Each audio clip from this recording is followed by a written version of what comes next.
Hey guys, Gerard here. Welcome to our PushPay event setup.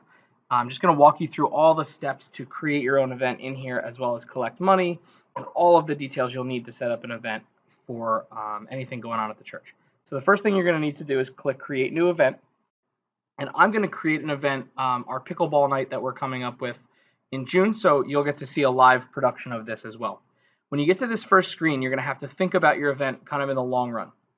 You have to choose whether it's a standalone event or a series of events.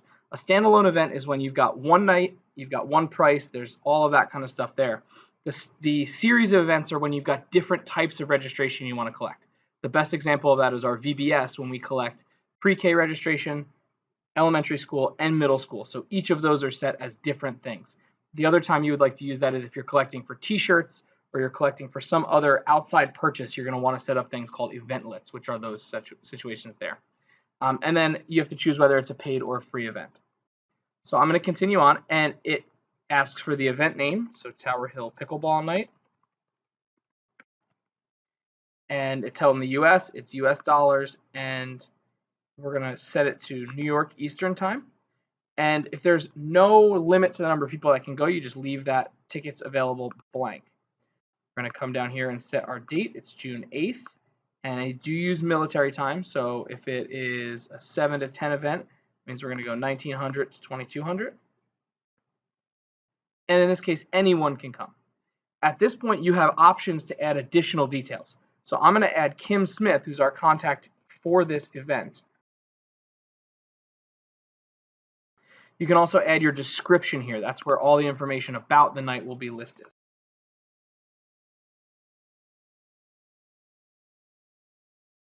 You can also add the location right here as well, which is wonderful.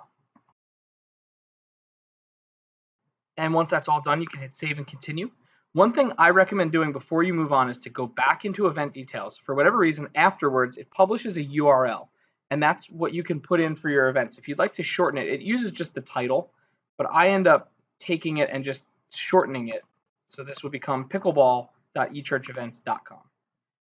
And then I would go to continue on to my ticket prices.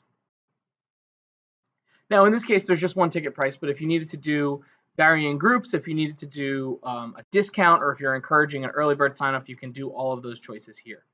In our case, it's just a single flat rate, and it's going to be $15. Just keep in mind at this point, anything over $20, there is a processing fee, which is 3% of the price of your event, plus a small, I want to say it's 50 cents. So just factor that cost into the event. So if it's a $20 event, make it a $25 event to cover those processing costs so that you're not losing money on the process. We never have to collect sales tax because we are a tax-exempt organization. Now, at attendee info, it automatically collects first name, last name, and email, but you have option to add other stuff. I'm going to have it collect their phone number as well, just in case we need that. And in this section, you can create different headings if you have different information to collect. So for VBS, we collect t-shirt size, we collect emergency contact information, and then we have a separate section where they give media release and they give photographic release, and then we have a different section for dietary restrictions. So you can create sections as you need. On this next page is where you can upload your image that you will get from Suzanne or from somebody else to publicize your event. You just click upload, and it automatically will help format that for you. When it comes to payments, you're going to want to select that you're taking them online by credit card, and it's just going to go into our Tower Hill Events account on PushPay. And then under payment details, you're going to want to put our name, so Tower Hill First Presbyterian Church.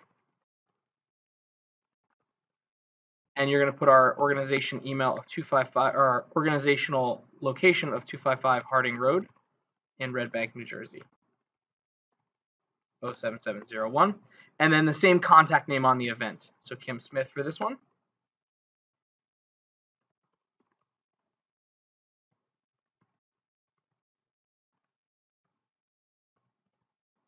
And then we're going to continue.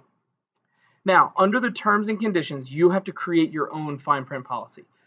We do have some standard language that we can send you, and you can copy into that. But this is where you're going to want to specify if there's a cancellation policy, how inclement weather is going to work, all of that kind of stuff. Do be advised, if you do have to refund money through PushPay, you are going to have to pay the processing fee on the back end as well. So do keep that in mind when you're deciding how you're going to want to handle cancellations. And then under here, you're going to want to select that they implicitly choose the terms and conditions. When they click the blue submit button, they're accepting our terms for the event. And then under confirmations, it will automatically publish a confirmation email for them. The cool part is that it'll allow you to select who gets notifications as well. So I'm going to put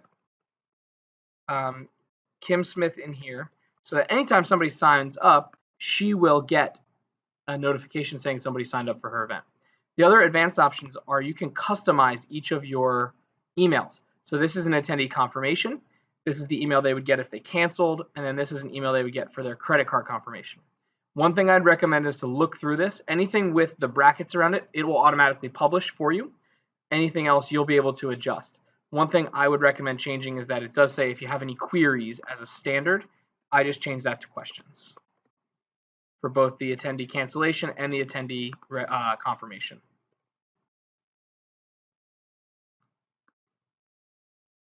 Once that's all in, you can see what your form looks like, and it's going to be just like this, and it gives you the ability to type in your name and address, and you can test the system, but it will not charge you for it, which is a great little way to make sure it's working.